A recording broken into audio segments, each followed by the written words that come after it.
Hi hello എല്ലാവർക്കും നമ്മുടെ ചാനലിലെ പുതിയൊരു വീഡിയോയിലേക്ക് സ്വാഗതം. അപ്പോൾ ഇന്ന് നമ്മൾ റിയാക്ട് ചെയ്യാനായിട്ട് പോകുന്നത് മല്ലു രാജേഷ് എന്ന് പറയുന്ന യൂട്യൂബറിൻ്റെ വീഡിയോ ആണ് കേട്ടോ.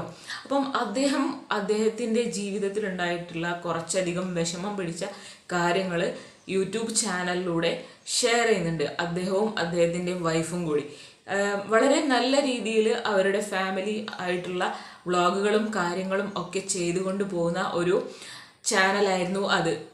ആ ഒരു ചാനൽ എടുത്തു നോക്കുന്ന സമയത്ത് അമ്മയെ പരിചരിച്ചു കൊണ്ട് നടക്കുന്ന ആ ഒരു വീഡിയോസും കാര്യങ്ങളും ഒക്കെയാണ് നമുക്ക് കാണാനായിട്ട് പറ്റുക. അപ്പോൾ പെട്ടെന്ന് തന്നെ ഈ ഒരു വീഡിയോ കണ്ട സമയത്ത് എനിക്കൊരു ഷോക്കിംഗ് ആയിരുന്നു കേട്ടോ. അമ്മ മരണപ്പെട്ടതോടുകൂടി എന്താ പറയുക, ബന്ധുക്കളുടെ തനിക്കുണം പുറത്തു വരാൻ തുടങ്ങി എന്നുള്ളൊരു ക്യാപ്ഷനിലായിരുന്നു ആ ഒരു വീഡിയോ വന്നിട്ടുണ്ടായിരുന്നത്. അപ്പോൾ അതിൻ്റെ ആ ഒരു ക്യാപ്ഷൻ കണ്ടിട്ടാണ് ആ ഒരു വീഡിയോ ഞാൻ പോയിട്ട് കണ്ടിട്ടുണ്ടായിരുന്നത്. അപ്പം മരണപ്പെട്ടത് അദ്ദേഹത്തിൻ്റെ വൈഫ് പൊന്നുവിൻ്റെ അമ്മയാണ്. അപ്പം അതിനെ തുടർന്ന് അദ്ദേഹം നേരിടുന്ന കുറച്ചധികം പ്രശ്നങ്ങളാണ് അവർ ഈ ഒരു വീഡിയോയിലൂടെ വന്ന് പറയുന്നത്. അപ്പം എന്തൊക്കെ കാര്യങ്ങളാണ് അദ്ദേഹം പറയുന്നത് എന്നുള്ളത് നമുക്ക് നോക്കാം. പൊതുവെ എല്ലാ ഫാമിലിയിലും ഒക്കെ കണ്ടുവരുന്ന ഇഷ്യൂസും കാര്യങ്ങളും ഒക്കെ തന്നെയാണ് അദ്ദേഹവും പറയാനായിട്ട് തുടങ്ങുന്നത്. അപ്പം ബന്ധുക്കളെ കൊണ്ടുണ്ടാകുന്ന പ്രശ്നങ്ങളും കാര്യങ്ങളും ഒക്കെ തന്നെയാണ് കേട്ടോ അദ്ദേഹം പറഞ്ഞു വരുന്നത്. അപ്പം നമുക്ക് ജസ്റ്റ് എന്തായാലും അദ്ദേഹത്തിൻ്റെ ആ ഒരു വാക്കുകളും കാര്യങ്ങളും ഒക്കെ ഒന്ന് കേട്ടു നോക്കാം, അവർക്ക് എന്താണ് ഈ ഒരു വീഡിയോയിലൂടെ പറയാനുള്ളത് എന്നുള്ളത്. ഹലോ ഗൈസ്, എന്ത് പറയണമെന്ന് എനിക്ക് അറിഞ്ഞുകൂടാ. ഞാൻ ഈ ഒരു വീഡിയോ ഇടാനുള്ള സാഹചര്യം പൊന്നിൻ്റെ അമ്മ മരിച്ചപ്പോൾ തൊട്ടുള്ള പ്രശ്നങ്ങൾ കൊണ്ട് ആണ് ഞാൻ ഇങ്ങനെ ഒരു വീഡിയോ ഇടാൻ ഇരിക്കുന്നത്. ഞാൻ കഴിഞ്ഞ 3 വീഡിയോ ഇട്ട സമയത്തും ഒരുപാട് പേർക്ക് പല പല ഡൗട്ടുകളുണ്ടായിരുന്നു. അപ്പോൾ അതിനെയൊക്കെ ക്ലിയർ ചെയ്യാനും പിന്നെ കുറച്ച് കാര്യങ്ങൾ പറയാനും കൂടെ വേണ്ടിയാണ് ഞാൻ ഇങ്ങനെ ഒരു വീഡിയോ ചെയ്യുന്നത്. അപ്പോൾ ഞാൻ ആദ്യം തന്നെ പൊന്നുവിൻ്റെ കാര്യം പറഞ്ഞു തുടങ്ങാം. പൊന്നുവിൻ്റെ അച്ഛനെന്ന് പറയുന്ന ആൾ യഥാർത്ഥത്തിൽ പൊന്നുവിൻ്റെ അച്ഛനല്ല, അത് പൊന്നുവിൻ്റെ അമ്മയുടെ രണ്ടാമത്തെ ഹസ്ബൻഡാണ്. എൻ്റെ ബ്രദർ, എൻ്റെ സ്റ്റെപ്പ് ഫാദറിലുള്ളതാണ് എൻ്റെ ബ്രദർ. നമ്മൾ രണ്ടുപേരും അച്ഛൻ്റെ മക്കളും ഒരമ്മയുടെ മക്കളുമാണ്. അതായത് എൻ്റെ സ്റ്റെപ്പ് ഫാദറാണ്. ഈ ഇടയിലൊക്കെ നിങ്ങൾ വീഡിയോയിൽ കണ്ടിട്ടുള്ള പുള്ളിക്കാരൻ എൻ്റെ സ്റ്റെപ്പ് ഫാദറാണ്, എൻ്റെ ഫാദർ അല്ല. ലീഗലി എൻ്റെ അമ്മയുടെ ഹസ്ബൻഡ് കൂടി അല്ല. ഇപ്പോൾ നിലവിൽ എൻ്റെ അമ്മയുടെ ഹസ്ബൻഡ് അല്ല, ലീഗലി അവർ ഡിവോഴ്സാണ്. പുള്ളിക്കാരൻ ഇവരോട് വന്ന് ചേർന്നത് തന്നെ ഞങ്ങളുടെ കല്യാണ സമയത്താണ്. ആ സമയത്ത് ഞങ്ങളെല്ലാം കൂടെ പറഞ്ഞു, കണ്ണനൊരു ഇവിടെ അനിയനൊരു അച്ഛനും അമ്മയും വേണ്ടേ എന്നുള്ള രീതിയിൽ ഞാനും പറഞ്ഞിട്ടുണ്ട്. പുള്ളിയെ നിർത്ത്, അച്ഛനായിട്ടൊരാൾ വേണം, മുന്നോട്ടുള്ള കാര്യത്തിലൊക്കെ അച്ഛൻ എന്ന് പറയുന്ന ഒരാൾ വേണം എന്ന് ഞാൻ പറഞ്ഞിട്ടുണ്ടായിരുന്നു. അങ്ങനെ ഞങ്ങളുടെ എല്ലാവരെയും സപ്പോർട്ട് കൊണ്ടാണ് വീണ്ടും അവർ ഒരുമിച്ചത്. അത് ഇപ്പം എന്തിനാണ് ഇങ്ങനെയൊക്കെ പറയുന്നതെന്ന് ചോദിച്ചു കഴിഞ്ഞാൽ, പൊന്നുവിൻ്റെ അമ്മ മരിക്കുന്ന സമയത്ത് ആ ഒരു സിറ്റുവേഷൻ തൊട്ട് ഇപ്പം എൻ്റെ അമ്മ മരിച്ചിട്ട് 24 ദിവസമായി. 24 ദിവസമായിട്ട് ഞാനും എൻ്റെ അനിയൻ, അവന് വെറും 15 വയസ്സുള്ള ഒരു കൊച്ചാണ് അവൻ. ഞാനും അവനും അനുഭവിക്കുന്നത് ഭയങ്കര വലിയ പ്രശ്നങ്ങളാണ്. അമ്മ മരിച്ചതിൻ്റെ പേരിൽ മാത്രം കുറേ ബന്ധുക്കൾ, അമ്മയുടെ കുറേ റിലേറ്റീവ്സ്, കുറേ എന്നൊന്നും പറയാൻ പറ്റൂല, 1-2 പേര് എന്ന് വെച്ചാൽ ഞാൻ പറഞ്ഞുതരാം. ഇപ്പം അമ്മ മരിച്ച ആ സമയത്ത് ബ്രെയിൻ ഡെത്ത് ആയിരുന്നു. പിന്നെ ഞങ്ങളെ വീഡിയോയിൽ കമൻറ്റിൽ ചില പേര് ചോദിച്ചിട്ടുണ്ട് അമ്മയുടെ അവയവം ദാനം ചെയ്തിട്ടുണ്ടോ എന്നൊരു കമൻറ്റ് ഞാൻ അവിടെ കണ്ടായിരുന്നു. സത്യം പറഞ്ഞാൽ അങ്ങനെ അമ്മയുടെ അവയവം ദാനം ചെയ്തിട്ടില്ല. അങ്ങനെ ഡോക്ടർമാരും പിന്നെ ബ്രെയിൻ ഡെത്ത് ആയതുകൊണ്ട് ഡോക്ടർമാർ ചോദിച്ചു. പിന്നെ പൊന്നിൻ്റെ അച്ഛൻ ഇങ്ങനെ പറഞ്ഞായിരുന്നു, കണ്ണൻ്റെ അച്ഛൻ ഇങ്ങനെ പറഞ്ഞായിരുന്നു, ചെയ്താൽ നല്ലതായിരിക്കും. അപ്പം നമ്മളത് ആദ്യം ചെയ്യേണ്ടെന്ന് തീരുമാനിച്ചിട്ട് പിന്നെ ചെയ്യാമെന്നൊരു ചിന്ത വന്നു. പക്ഷേ നമ്മൾ അതിൻ്റെ പിറകെ കിടന്ന് ഓടേണ്ട ഒരു സിറ്റുവേഷൻ വന്നപ്പോൾ, മരിച്ചുപോയ ആളിനെ കൊണ്ട് നമ്മളങ്ങനെ ഓടണമെന്നുള്ള സിറ്റുവേഷൻ വന്നപ്പോൾ ഞങ്ങളത് വേണ്ടെന്ന് വെച്ചു. അതിലും എനിക്ക് വഴികിട്ടു. വഴികിട്ടിയെന്ന് വെച്ച് കഴിഞ്ഞാൽ ഞാൻ പറഞ്ഞുതരാം. അതും എൻ്റെ റിലേറ്റീവ്സ് അല്ല, എൻ്റെ അമ്മയുടെ റിലേറ്റീവ്സ് പറഞ്ഞ് പരത്തിയ ഒരു കാര്യമാണ്. ചേട്ടൻ അമ്മയുടെ അവയവങ്ങൾ പൈസയ്ക്ക് വിൽക്കാൻ വേണ്ടിയാണ് ഡൊണേറ്റ് ചെയ്യാൻ നിന്നതെന്ന്. സത്യം പറഞ്ഞാൽ ഞാൻ അറിയാത്ത കാര്യങ്ങളിലാണ് ഞാനിപ്പോൾ ഈ കുറച്ച് ദിവസങ്ങളായിട്ട്. എൻ്റെ അമ്മയ്ക്ക് വയ്യാതിരുന്നിട്ടും അച്ഛന് വയ്യാതിരുന്നിട്ട് പോലും ഞാൻ ഇത്രയ്ക്ക് ടെൻഷൻ അടിച്ചിട്ടില്ല, ഇത്രയ്ക്ക് ഞാൻ വിഷമിച്ച് ഇരുന്നിട്ടില്ല. നിങ്ങൾ കുറേ പേര് ചോദിക്കും എൻ്റെ അടുത്ത് വീഡിയോ ഇടാത്തതെന്ന്. സത്യം ഇതാണ്, എൻ്റെ ഒരു മൈൻഡ് ഓക്കെ ആവുന്നില്ല. അതൊക്കെ കൊണ്ടാണ് ഞാൻ വീഡിയോ ഇടാതിരുന്നത് തന്നെ. ഇപ്പോൾ ഇന്ന് നമ്മളിപ്പോൾ ഈ റീസെൻ്റ് ആയിട്ട് ഈ ഒരു വീഡിയോ, ഇങ്ങനെ ഒരു വീഡിയോ ഒരിക്കലും നമ്മളെ ചാനലിൽ വരത്തില്ലായിരുന്നു. ആരെ ഹേർട്ട് ചെയ്യാൻ വേണ്ടിയിട്ടും പറയണതല്ല. പക്ഷെ ഇന്ന് ഇപ്പം സമയം 12 മണിയാണ് രാത്രി. ഇപ്പോഴാണ് ഞാൻ എൻ്റെ വീട്ടിൽ പോയിട്ട് ചേട്ടൻ്റെ വീട്ടിലോട്ട് വരുന്നത്. ഞാൻ മാത്രമല്ല, ഞാനും ചേട്ടനും അനിയനും കൂടി അനിയൻ്റെ ബുക്കും കുറച്ച് ഡ്രസ്സുകളും അവിടെ കിടപ്പുണ്ടായിരുന്നു. നാളെ അവന് +1 അഡ്മിഷൻ, സ്കൂൾ തുറക്കുകയാണ്. അപ്പോൾ അവന് പുതിയ ഷൂ ഒക്കെ അങ്ങ് ആയിപ്പോയി. അപ്പോൾ അവന് നാളെ ഇട്ടുകൊണ്ട് പോകണമെന്ന് നമ്മൾ സാധനങ്ങൾ എടുക്കുക. ഇപ്പം എൻ്റെ വീട്ടിലോട്ട്, അതായത് എൻ്റെ അമ്മ കഷ്ടപ്പെട്ട് വെച്ചുണ്ടാക്കി, അവരെ വിയർപ്പിൽ അധ്വാനിച്ചുണ്ടാക്കിയ ആ ഒരു വീട്, അവിടെ ഞാനും ആ അമ്മയുടെ മകനും മകളും ചെന്നപ്പോൾ അമ്മയുടെ സഹോദരൻ എന്ന് പറയുന്ന ആള് പറയാണ്, നീ എന്തിനിവിടെ വന്ന്. അതിന് മുന്നേ ഒരു കാര്യമുണ്ട് കേസ്. അപ്പോൾ ഈ സ്റ്റെഫാർദർ എന്ന് പറയുന്ന പുള്ളി കുറച്ച് നാളായിട്ട് എനിക്ക് ഞാനെന്തോ വലിയ തെറ്റ് ചെയ്തു, ഞാനെന്തോ അടിച്ചു മാറ്റി, അങ്ങനെയൊക്കെയുള്ള രീതിയിലാണ് ആ പുള്ളിയുടെ സംസാരം. പ്രശ്നത്തിൻ്റെയൊക്കെ തുടക്കം ഇടണമെന്ന് വെച്ചാൽ എൻ്റെ അമ്മ ബ്രെയിൻ ഡെത്തായിട്ട് ഹോസ്പിറ്റലിൽ കിടക്കുന്ന സമയത്താണ് എൻ്റെ സ്റ്റെപ്പ് ഫാദർ, രണ്ടാം അച്ഛൻ എന്ന് പറയുന്ന പുള്ളിക്കാരൻ എൻ്റെ അടുത്തൊരു കാര്യം പറയുന്നത്. എൻ്റെ അമ്മയ്ക്ക് ഒരു 48,000 രൂപയോ 46,000 രൂപ എത്രയോ കൊടുത്തിട്ടുണ്ട്, അത് പുള്ളിക്കാരന് തിരിച്ചു വേണം. എൻ്റെ അമ്മ മരിക്കാൻ കിടക്കുന്ന സമയത്ത് പുള്ളിക്കാരന് തിരിച്ചു വേണം. അവിടെ നിന്നാണ് ഈ അടിയും വഴക്കും ഒക്കെ സ്റ്റാർട്ട് ചെയ്യുന്നത്. ഞാൻ പറഞ്ഞു, എനിക്കത് തരാൻ പറ്റത്തില്ല. സത്യം പറഞ്ഞ കേസ്, ഞാൻ പൊന്നുവിനെ കല്യാണം കഴിക്കുന്നതെന്ന് പറഞ്ഞു കഴിഞ്ഞാൽ ഒരു കാര്യം കൂടെ ഉണ്ട്. പൊന്നുവിൻ്റെ വീടും വസ്തുവും ജപ്തിയിലാണ്.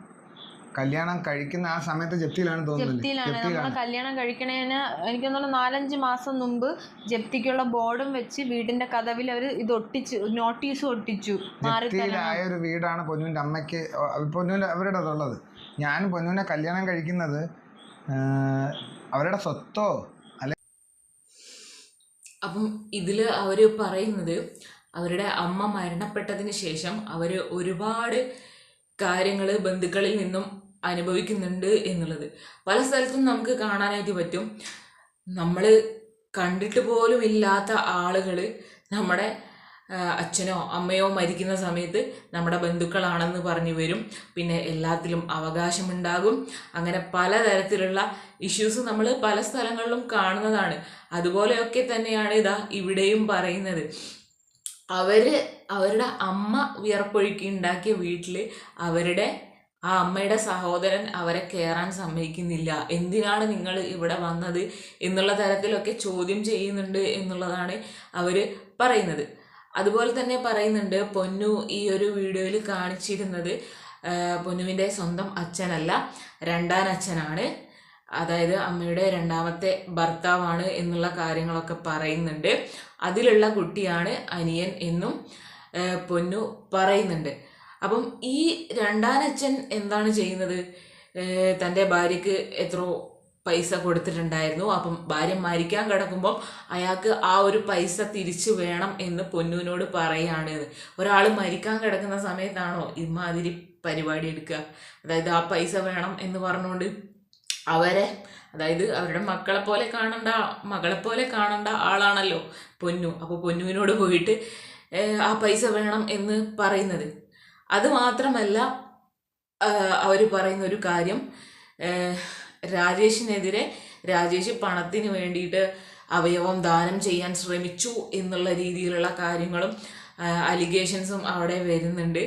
പക്ഷേ അവർ പറയുന്നുണ്ട് അവർ അവയവം ദാനം ചെയ്തിട്ടില്ല എന്നുള്ളത്. അതായത് മരിച്ചു കിടക്കുന്ന ഒരാളെ അവയവം ദാനം ചെയ്യുക എന്ന് പറയുന്നത് കുറച്ച് റിസ്ക് പിടിച്ച കാര്യങ്ങളാണ്. അപ്പോൾ അതുകൊണ്ട് അവർ അതിന് നിന്നിട്ടില്ല എന്നുള്ളത് രാജേഷ് ഈ ഒരു വീഡിയോയിലൂടെ പറയുന്നുണ്ട്.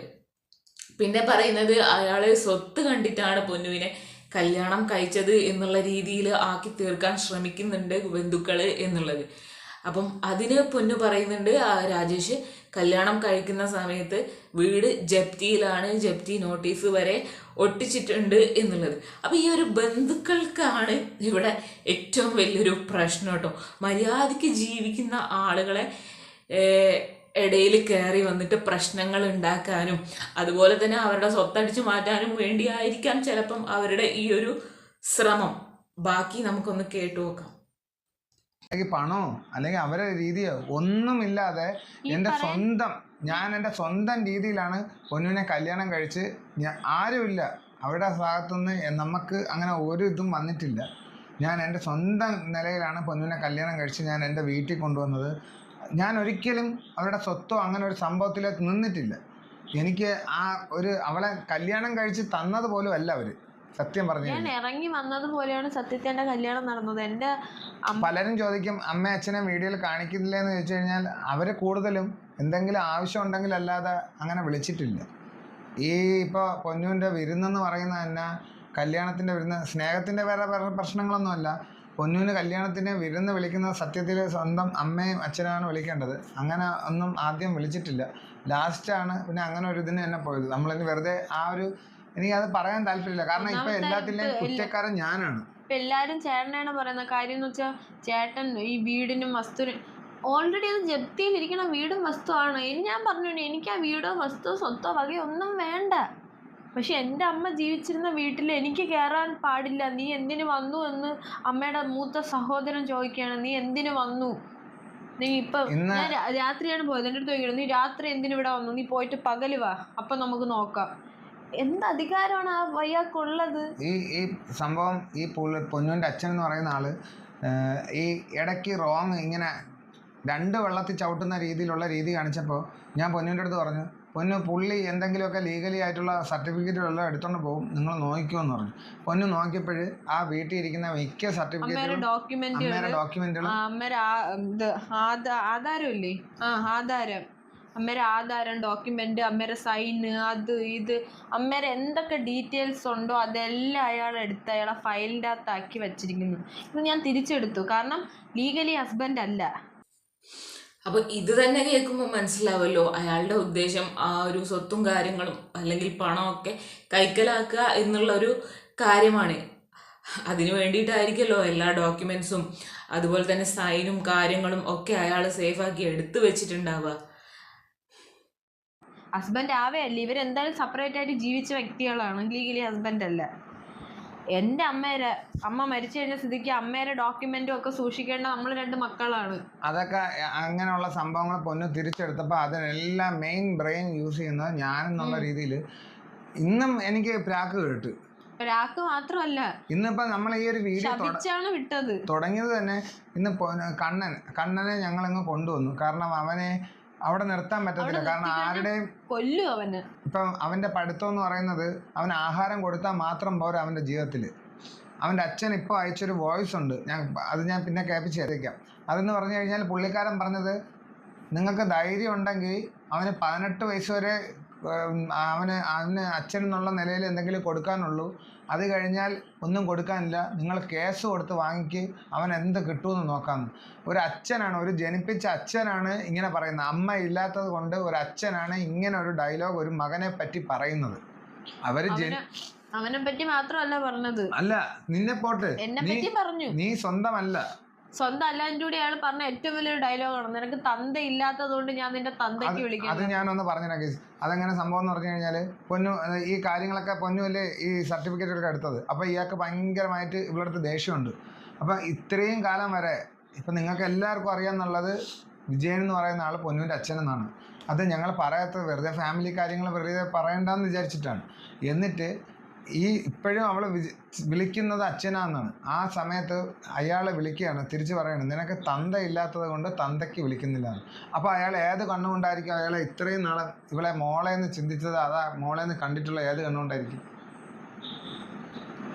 പൊന്നുവിനെ ആദ്യമേ മരണം കഴിഞ്ഞപ്പോഴേ പൊന്നുവിനെ അവിടെ നിന്ന് അങ്ങ് പുറത്താക്കുന്ന രീതിയിലായിരുന്നു.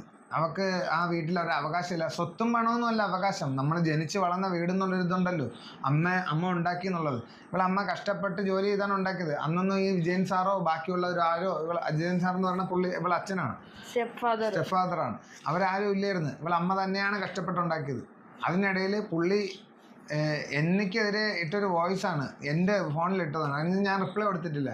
ഞാൻ മാസം തോറും പൊന്നുവിനെ വിട്ട് പൊന്നുവിൻ്റെ അമ്മേരെ നിന്ന് പൈസ കടം മേടിക്കുമായിരുന്നു, അല്ല പൈസ വാങ്ങിക്കൊണ്ട് പോകുമായിരുന്നു എൻ്റെ ചെലവിന് വേണ്ടിയിട്ട്. അമ്മയ്ക്ക് ശമ്പളം കിട്ടണ പൈസ, ഈ ശമ്പളം എന്ന് പറയാൻ അമ്മയ്ക്ക് ജോലിയൊന്നും ഇല്ലായിരുന്നു. ഈ അമ്മയ്ക്ക് മാസം കിട്ടുന്ന ശമ്പള തുക ചേട്ടൻ എന്നെ വിട്ട് അമ്മേനെ പിടിച്ച് വാങ്ങിപ്പിക്കുമായിരുന്നെന്ന് അമ്മ മരിക്കണേന് മുമ്പ് പറഞ്ഞിട്ടുണ്ടെന്ന്. എനിക്ക് എൻ്റെ അമ്മയെ അറിയാം, അമ്മ ഒരിക്കലും അങ്ങനെ പറയത്തില്ല. അമ്മ മരിച്ചതിൻ്റെ അന്ന് മുതൽ ഇവരെല്ലാവരും ഒരു ഗ്രൂപ്പായിട്ട് നിന്ന് എന്നെ എൻ്റെ അനിയനെയും ദ്രോഹിച്ചുകൊണ്ടിരിക്കുകയാണ്. ഞാൻ ആ വീട്ടിൽ കയറാൻ പാടില്ല, എന്തിനു വന്നു, എന്തധികാരം, എൻ്റെ അമ്മേരെ വസ്തു, അതായത് എൻ്റെ മാമൻ എന്ന് പറയുന്ന ആളുടെ അമ്മേരെ വസ്തുവാണ് അവിടെ, നീ എന്തിനു വന്നു, നിനക്ക് എന്ത് അധികാരമാണുള്ളത്?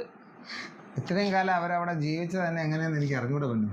കാര്യം എന്ന് പറഞ്ഞു കഴിഞ്ഞാൽ ഇന്ന് ഞാൻ ഇത്രയും നമ്മളിങ്ങനെ ഒരു വീഡിയോ ഇന്ന് ചെയ്യാൻ ഇപ്പം തന്നെ ഈ രാത്രി 12 മണിയാണെങ്കിലും ചെയ്യാമെന്ന് ചിന്തിച്ച മെയിൻ റീസൺ എന്ന് പറഞ്ഞാൽ ഇന്ന് പൊന്നു അവിടെ ചെന്നത് കാര്യം എന്ന് പറഞ്ഞാൽ നാളെ പൊന്നിൻ്റെ അനിയൻ കണ്ണന് സ്കൂള് തുറക്കുകയാണ്.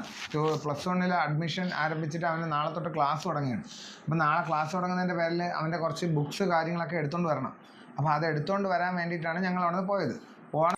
അപ്പം ഈ ഒരു വീഡിയോ കാണുന്ന സമയത്ത് നമുക്ക് മനസ്സിലാവുന്നത് അവരുടെ ഫാമിലിയിൽ അവരുടെ ആ ഒരു അമ്മ മരണപ്പെട്ടത് കൊണ്ട് തുടർന്ന്, അതായത് ആ ഒരു വീടിനും സ്വത്തിനും വേണ്ടിയിട്ട് മറ്റുള്ളവർ ശ്രമിച്ചുകൊണ്ടിരിക്കുകയാണ്. എന്നിട്ട് അവർ ആ അമ്മയുടെ മകളായിട്ടുള്ള പൊന്നുവിൻ്റെ മേലേക്ക് പൊന്നുവിൻ്റെയും അതുപോലെ തന്നെ രാജേഷിൻ്റെയും മേലിൽ അവർക്ക് സ്വത്തിന് കൊതി ഉണ്ടായിട്ടാണ് എന്നുള്ള രീതിയിൽ വരുത്തി തീർക്കാൻ വേണ്ടിയിട്ട് ശ്രമിച്ചുകൊണ്ടിരിക്കുകയാണ്.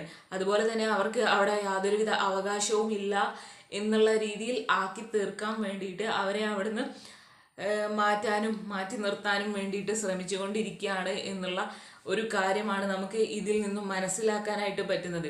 അപ്പം ഇത് ഇവർ ചെയ്യേണ്ടത് നേരിട്ട് അവരുമായിട്ട് സീരിയസ് ആയിട്ട് സംസാരിക്കുക എന്നുള്ളത് തന്നെയാണ്. ഒരു സോഷ്യൽ മീഡിയ പ്ലാറ്റ്ഫോമിലൂടെ അങ്ങോട്ടും ഇങ്ങോട്ടും പറയുന്നതിനേക്കാൾ ബെറ്റർ, ആളുകളെ അറിയിക്കുന്നതിനേക്കാൾ ബെറ്റർ നേരിട്ട് അവർ തന്നെ സംസാരിക്കുക എന്നുള്ളൊരു കാര്യമാണ് എന്നാണ് എനിക്ക് തോന്നുന്നത്. അതുപോലെ തന്നെ അവർ ഇതിന് ശേഷം ഒരുപാട് പ്രശ്നങ്ങൾ നേരിടുന്നുണ്ട് എന്നുള്ളതും അവരുടെ വാക്കുകളിലൂടെ നമുക്ക് മനസ്സിലാക്കാനായിട്ട് പറ്റും. പിന്നെ അവർ പറയുന്നുണ്ട് അനിയനെ ഒറ്റയ്ക്ക് അവിടെ നിർത്താൻ പറ്റൂല, അവരവനെ ഉപദ്രവിക്കും എന്നുള്ളതൊക്കെ. അപ്പം ഇങ്ങനെ ഇപ്പോഴേ ഇവരെ മാറ്റി നിർത്താൻ ശ്രമിക്കുന്ന ഒരു ഫാമിലി മെമ്പേഴ്സ് ആണെങ്കിൽ അവരുടെ ആവശ്യം കഴിഞ്ഞു കഴിഞ്ഞാൽ എന്തായാലും അവരവരെ ഒഴിവാക്കും എന്നുള്ളത് തീർച്ചയായിട്ടും ഉറപ്പാണ്. അപ്പം ഇതുപോലുള്ള ഒരുപാട് കുടുംബക്കാർ പല ഫാമിലികളിലും ഉണ്ട്. അവരാരും ഇത് പറയുന്നില്ല എന്നുള്ളതേ ഉള്ളൂ.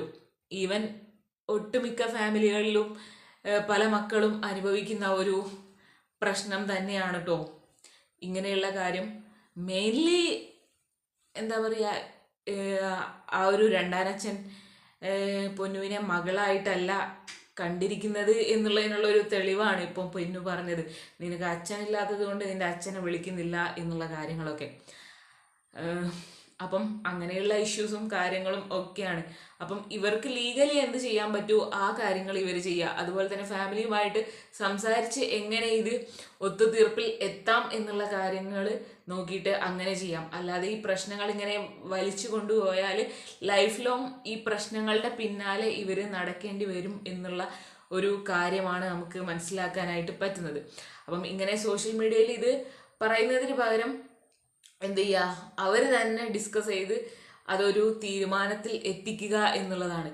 ഒരു കാര്യം സോഷ്യൽ മീഡിയയിൽ വന്ന് പറഞ്ഞു കഴിഞ്ഞാൽ അതിനെ തുടർന്ന് വീണ്ടും വീണ്ടും നമ്മൾ റിപ്ലൈ കൊടുത്തുകൊണ്ടിരിക്കേണ്ടി വരും എന്നുള്ളൊരു കാര്യം ഉണ്ട്. അത് എന്താ പറയുക, എല്ലാവരും ആലോചിക്കേണ്ടതുണ്ട്. നിങ്ങളുടെ ഒരു ഫാമിലി ഇഷ്യൂ വന്നിട്ട് സോഷ്യൽ മീഡിയയിൽ ഇങ്ങനെ പറയുന്ന അവസരത്തിൽ അതിൻ്റെ പിറകിൽ എന്ത് സംഭവിച്ചു എന്നുള്ളത് അന്വേഷിക്കാൻ ഒരുപാട് ആളുകളുണ്ടാവും. അപ്പം നിങ്ങളിങ്ങനെ നിങ്ങളുടെ ഇഷ്യൂസ് ഇങ്ങനെ പറഞ്ഞുകൊണ്ടിരിക്കേണ്ടി വരും. അപ്പം ആ ഒരു കാര്യം ഒഴിവാക്കാൻ വേണ്ടി ഈ ഒരു രീതിയിൽ കാര്യങ്ങൾ എന്ത് ചെയ്യുക, മുന്നോട്ട് കൊണ്ടുപോവുക എന്നുള്ളതാണ് കേട്ടോ ഈ ഒരു വീഡിയോ കണ്ടതിന് ശേഷം എനിക്ക് പറയാനുള്ളത്. നിങ്ങളുടെ അഭിപ്രായം കമൻറ്റ് ചെയ്യൂ, വീഡിയോ ലൈക്ക് ചെയ്യൂ, ഹൈപ്പ് ചെയ്യൂ, സബ്സ്ക്രൈബ് ചെയ്യൂ. Thank you.